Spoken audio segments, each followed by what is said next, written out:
অনুষ্ঠানের মূল পর্বে যাব, তার আগে উদ্বোধনী সঙ্গীতের মধ্য দিয়ে আজকের শুভ সূচনা হবে।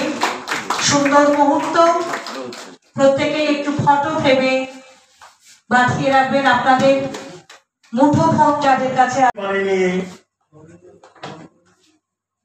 দূর থেকে দূরে দেশ দেশান্তরে যে সমস্ত কবি বন্ধুরা তাদের কবিতার ডালি নিয়ে প্রতিবাদ জানাচ্ছেন, শান্তির বাণী প্রচার করছে, মানুষের সৌহার্দ্য সম্প্রীতির কথা বলে বেড়াচ্ছে লেখনের মাধ্যমে, কথার মাধ্যমে, তাদের এক অংশ আজ এখানে উপস্থিত। সবাইকে আমার তরফ থেকে সাহিত্য অঙ্গন এই সংস্থার পক্ষ থেকে নমস্কার, ধন্যবাদ, আভূমি প্রণাম।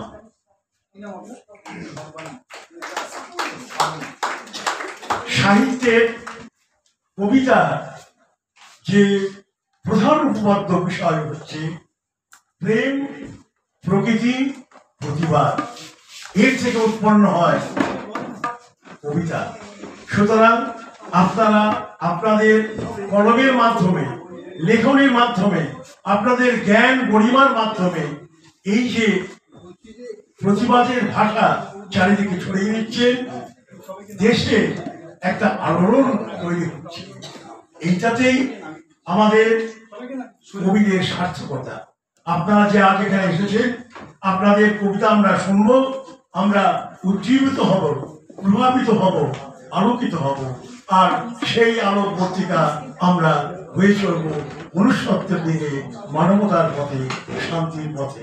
এই বলে আমি সবাইকে ধন্যবাদ জানিয়ে, আপনাদের প্রতি কৃতজ্ঞতা জানিয়ে, আর মানুষের সাথে থাকবার জন্য, শান্তির প্রক্রিয়া চালিয়ে যাবার জন্য আপনাদের কাছে আবেদন রাখব। আপনারা সহনশীলতা সমৃদ্ধ হবে, আমাদের দেশকে ভালোবাসবেন,